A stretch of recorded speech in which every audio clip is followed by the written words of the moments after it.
Hello friends, welcome to विज्ञान तक। Friends, हम लोग NCERT 11th का बायोलॉजी पढ़ रहे हैं। अध्याय नंबर है 3 और अध्याय का नाम है वनस्पति जगत। फ्रेंड्स, मैंने इस चैप्टर का 3 वीडियोज पहले ही बना दिया है। अगर आपने वो सब नहीं देखे हैं तो उन सब वीडियोज को जाकर देख लीजिए ताकि यह चैप्टर आपको अच्छे से समझ में आ सके। यह इस चैप्टर का चौथा वीडियो है। मैं आपको बता दूं कि यह 11th के बायोलॉजी का फुल कोर्स चल रहा है, जिसमें मैं फ्री ऑफ कॉस्ट आपको 11th का कंप्लीट बायोलॉजी तैयारी कराऊंगा।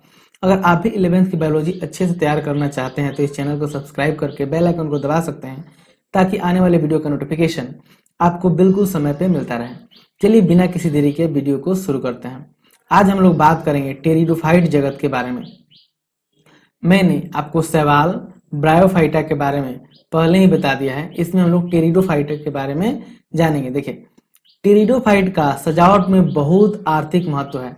यानी जो टेरिडोफाइट समूह के जो पौधे होते हैं उनका इस्तेमाल सजावटी काम में बहुत ज़्यादा होता है। फूल वाले अधिकांश फर्न का उपयोग सजाने में करते हैं और सजावटी पौधों के रूप में उगाते हैं। इनका मेन जो उद्देश्य होता है विकसित करने का वो यही होता है सजावट के रूप में इनका उपयोग करना। विकास की दृष्टि से ये स्थल पर उगने वाले सर्वप्रथम पौधे हैं। यानी ये सर्वप्रथम पहले पौधे हैं जो किस पे उगते हैं, स्थल पे, जिनमें संवहन उत्तक, जाइलम तथा फ्लोएम पाया जाता है। अब संवहन उत्तक क्या होता है और जाइलम फ्लोएम क्या होता है आपने पहले पढ़ा होगा। मैं आपको थोड़ा सा बता दूं। जाइलम उसे कहते हैं जो जल का परिवहन करता है। आप जाइलम से याद रखिएगा, जो जल का परिवहन करता है, यानी जल को नीचे से ऊपर तक पहुंचाता हो, उनके जड़ों से लेकर के पत्तियों तक पहुंचाता हो, फलों तक पहुंचाता हो, उसे हम जाइलम कहते हैं। फ्लोएम मतलब जो फल का परिवहन करता है। फल क्या है, मतलब खनिज पदार्थ, जो पोषक तत्व हैं, जो पोषक तत्वों का परिवहन करता है उसे हम फ्लोएम कहते हैं। अब पोषक तत्व कहाँ बनते हैं, तो ये कुछ जड़ में भी होते हैं और कुछ पत्तियों में बनते हैं प्रकाश संश्लेषण क्रिया द्वारा। तो ये क्या करता है, उन पोषक पदार्थों का परिवहन करता है। और जब हम जाइलम और फ्लोएम दोनों को मिला देते हैं तो उसे हम संवहन उत्तक कहते हैं। मुझे उम्मीद है आपको ये समझ में आया होगा। ज्यादा विस्तृत में तो मैं नहीं बताया, इसको अगले चैप्टर में हम लोग लेसन 6 में इसको डिटेल में पढ़ेंगे। जीवाश्मी रिकॉर्ड के अनुसार टेरिडोफाइट 350 मिलियन पूर्व प्रभावी वनस्पति थे। 350 मिलियन पूर्व का मतलब हो गया 35 करोड़ वर्ष पहले प्रभावी वनस्पति थे। वे तने रूपी थे, यानी उनमें तना होते थे। टेरिडोफाइट के अंतर्गत हॉर्सटेल तथा फर्न आते हैं। टेरिडोफाइट ठंडे, गीले, छायादार स्थानों पर पाए जाते हैं। यद्यपि कुछ रेतीले मिट्टी में भी अच्छी तरह से उगते हैं। कहाँ कहाँ पाए जाते हैं, ठंडे जगह पे, गीले जगह पे, छायादार जगह पे और रेतीले मिट्टी में भी पाए जाते हैं। फ्रेंड्स, मैं आपसे रिक्वेस्ट करना चाहूंगा कि आप वीडियो को पूरा अंत तक देखिएगा, क्योंकि मैं हर एक टॉपिक के बारे में पूरा डिटेल में बताता हूं ताकि आपको रटना नहीं पड़े। आपको इस जो भी मैं टॉपिक बताऊं उसके बारे में आपको एक अच्छी समझ बन सके। इसके लिए जरूरी है आपको पूरा वीडियो देखना होगा। नहीं तो आप वीडियो को स्किप करके देखिएगा तो कुछ समझ में आएगा, कुछ नहीं आएगा। मेरा एक ही उद्देश्य रहता है कि आपको इस टॉपिक के बारे में पूरा अच्छे से कॉन्सेप्ट क्लियर करा देना। चलिए आगे बढ़ते हैं। आपको याद होगा कि ब्रायोफाइट के जीवन में युग्मकोद्भिद प्रवस्था अवस्थित होती है, लेकिन टेरिडोफाइट में मुख्य पादप का स्पोरोफाइट होता है। यानी ब्रायोफाइट में पढ़े थे कि उसकी जीवन की अवस्था क्या होती है, युग्मकोद्भिद होती है, लेकिन टेरिडोफाइटा में क्या होता है, ये स्पोरोफाइट होता है। स्पोरोफाइट क्या होता है इसे भी समझेंगे थोड़ी देर बाद, जिसमें वास्तविक मूल, तना तथा पत्तियां होती हैं। इन अंगों में स्पष्ट संवहन उत्तक होते हैं। टेरिडोफाइट में पत्तियां छोटी, लघु पर्ण, उदाहरण के तौर पे आप देख सकते हैं सिलेजिनेला है, अथवा बड़ी बृहत हो सकती है। यानी टेरिडोफाइट कैसा होता है, तो ये छोटा भी हो सकता है और बड़ा भी हो सकता है। और इसकी जो पत्तियां होती है वो कैसी होती है, छोटी होती है। ठीक है, और इसके एग्जाम्पल कौन कौन से हैं, तो फॉर्न है या फिर सिलेजिनेला है। फिगर में मैं आपको दिखाऊंगा। स्पोरोफाइट में बीजाणुधारी होते हैं। स्पोरोफाइट क्या होता है, उसमें बीजाणुधानी होते हैं जो पत्ती की तरह के बीजाणु पर्ण पर लगी रहती हैं। ये बीजाणुधानी कहाँ लगे रहते हैं? तो ये पत्ती की तरह ही होती है, जिसे हम बीजाणु पर्ण कहते हैं। तो बीजाणु पर्ण पे स्पोरोफाइट रहते हैं, जो वास्तव में क्या होते हैं? बीजाणुधानी होते हैं। कुछ टेरिडोफाइट में बीजाणु पर्ण सघन होकर एक स्पष्ट रचना बनाते हैं, जिन्हें शंकु कहते हैं। अब कुछ जैसे टेरिडोफाइट हैं, उसमें क्या होता है, जो बीजाणु पर्ण होते हैं वो सघन हो जाते हैं, मतलब घने हो जाते हैं, और एक बहुत ही स्पष्ट रचना बनाते हैं, जिसे शंकु कहते हैं। मैं इसी के बारे में भी बताऊंगा आपको। उदाहरण के तौर पर फिर से यहाँ पे आप देख सकते हैं सिलेजनेला और इक्विसीटम है। यहाँ पे मैं आपको फिगर में दिखाना चाहूंगा। यहाँ पे देखिए आप, ये फिगर में यहाँ पे आपको शंकु जैसा चित्र दिखाई दे रहा होगा। देखिए यहाँ पे कई सौ शंकु ये विकसित होकर के बनाते हैं। शंकु क्या होता है? वास्तव में ऐसी जो संरचना होती है इसे हम शंकु कहते हैं। तो इसे घनित होकर क्या बनाते हैं? शंकु बनाते हैं। बीजाणुधानी की स्थित बीजाणु मातृ कोशिका में मियोसिस के कारण बीजाणु बनते हैं। बीजाणु अंकुरित होने पर एक स्पष्ट छोटा बहुकोशिक मुक्तजीवी अधिकांशतः प्रकाश संश्लेषी थैलाभ युग्मोद्भिद बनाते हैं, जिसे प्रोथैलस कहते हैं। मातृ कोशिका में क्या होता है? मियोसिस होता है, जिसके कारण बीजाणु बनते हैं। और बीजाणु अंकुरित होने पर एक स्पष्ट और बहुकोशिक मुक्तजीवी बनाते हैं, जो अधिकांशतः प्रकाश संश्लेषी थैलाभ युग्मोद्भिद होता है, युग्मकोद्भिद होता है, जिसे हम प्रोथैलस कहते हैं। प्रोथैलस किसे कहते हैं? जब बीजाणु अंकुरित होने के बाद स्पष्ट छोटा और बहुकोशिक प्रकाश संश्लेषी थैलाभ बनाते हैं, तब हम उन्हें प्रोथैलस कहते हैं। इन युग्मकोद्भिदों को उगाने के लिए ठंडा, गीला और छायादार स्थान की आवश्यकता होती है। यहाँ पे आप फिगर देख ही सकते हैं, ये टेरिडोफाइट समूह के पौधों का फिगर है। इसमें ये देखिए, ये मूल कहलाता है, यानी जड़ है ये। यहाँ पे ये आपको फर्न दिख रहा होगा, ये फर्न है, ये जरूर आपने अपने आसपास में देखा होगा। ठीक है।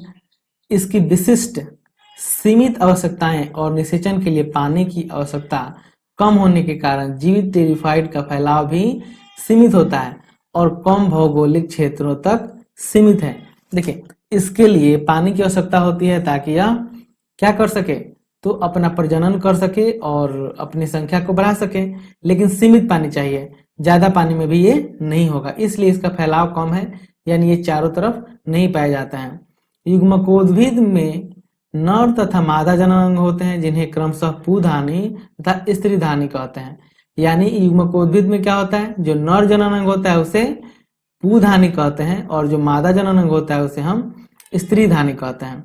पुधानी में पुमरु के निकलने के बाद उसे स्त्रीधानी के मुंह तक पहुंचाने के लिए पानी की आवश्यकता होती है। यानी अगर पुमरु पुधानी से निकलते हैं तो प्रजनन के लिए उनको कहाँ जाना होगा? स्त्रीधानी तक। और उसके लिए वो कैसे जाते हैं? तो उसके लिए उन्हें पानी की आवश्यकता होती है। स्त्रीधानी में स्थित अंडे से नर युग्म का संलग्न हो जाता है और युग्मनज बनता है, यानी पुमरु। ठीक है। और जब जाकर के स्त्री धानी पे, पुमरु जब जाकर स्त्री धानी पे चिपक जाते हैं तो वहां से क्या होता है? युग्मनज बनता है, यानी निषेचन होता है। इसके बाद युग्मनज में बहुकोशिक स्पष्ट स्पोरोफाइट बन जाता है, जो टेरिडोफाइट की प्रभावी अवस्था है।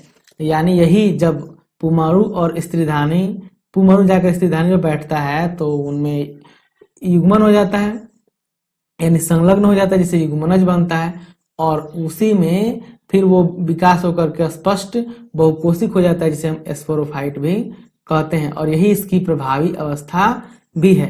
यद्यपि अधिकांश टेरिडोफाइट में जहां स्पोर एक ही प्रकार के होते हैं, उन पौधों को समबीजाणुक कहते हैं। यानी जिसमें स्पोर एक ही प्रकार के हो, उसे हम क्या कहेंगे? उसे कहते हैं समबीजाणुक। जैसे सिलेजिनेला और साल्विनिया में होता है।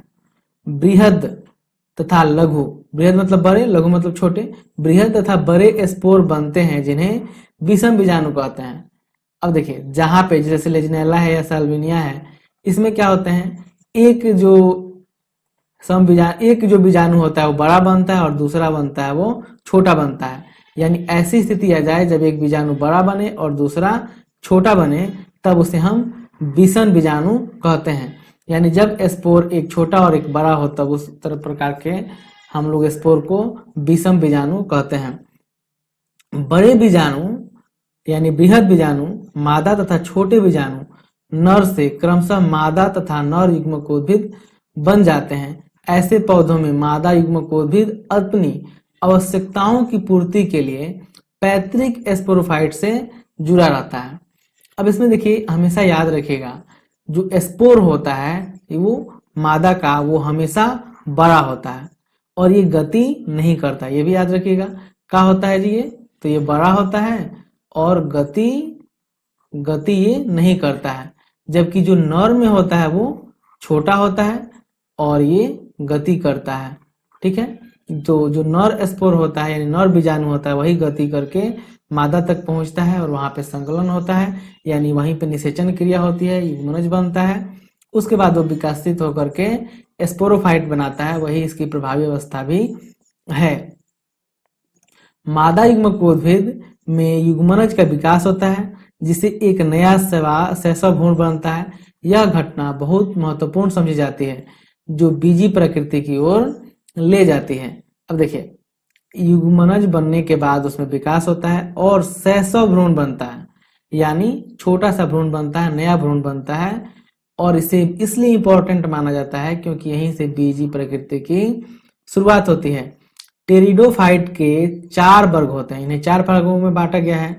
साइलोपसीडा, लाइकोपसीडा, एस्फिनोपसीडा और टीरोपसीडा।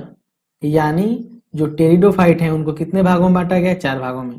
पहला है, नाम याद कर लीजिए, साइलोपसीडा, दूसरा है लाइकोपसीडा, तीसरा है एस्फिनोपसीडा तथा है टीरिडोपसीडा। इसमें हम लोगों ने जाना कि इनका जो आर्थिक महत्व कम है और इनका उपयोग कहाँ होता है? सजावटी के लिए किया जाता है। ये कहाँ पे पाए जाते हैं? तो नम स्थानों पे, छायादार स्थानों पे पाए जाते हैं, लेकिन कहीं कहीं ये स्थलों पे भी पाए जाते हैं। इनके प्रजनन के लिए किसकी आवश्यकता होती है? पानी की आवश्यकता होती है। और इसमें क्या होता है कि नर शंकु और मादा शंकु होते हैं, यानी वहीं पे युग्मन ये बनते हैं, पुमरु बनते हैं किसमें? नर शंकु में, और मादा शंकु में बनते हैं वो बीजाणु बनते हैं स्त्रीधानी में।